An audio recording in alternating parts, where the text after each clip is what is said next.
Mark Carney has just been exposed as the crony capitalist that he is, not just by conservative opposition leader Pierre Poilievre, but by the CEO of Brookfield himself. Well, Chinese, American, Indian, and other tariffs have only gone up since the Prime Minister began his 28-trip journey around the world.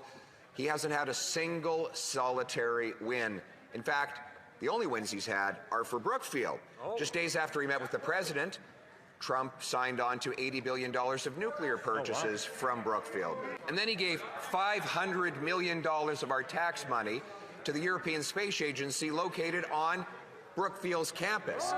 Why is it that whenever he spends his time and our money, Canadians end up poor and he and Brookfield end up richer? Chair, Mr. Bieber, you stated earlier that there are 2,000 Brookfield-owned and operated companies. I would note that only 103 of these companies have been publicly disclosed by Mr. Carney and are subject to his ethics screen.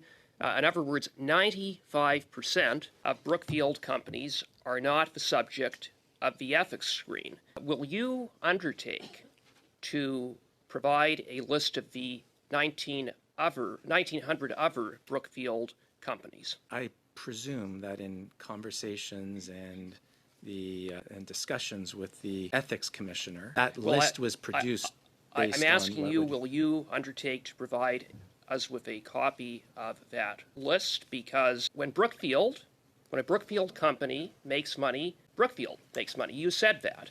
And consistent with that, the success of any of these companies contributes to the value of Mr. Carney's stock options. And so I would submit that it is of material interest. Canadians do deserve the right to know what these other 1,900 companies are, 95% of which are not subject to the ethics screen. So again, will you undertake to provide that list? Many of those would have no ties to Canada. So the answer is no. Is that your answer? I will take it away.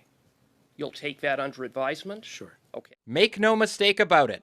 Every decision that Mark Carney makes is to benefit himself and his investments and not the lives of Canadians.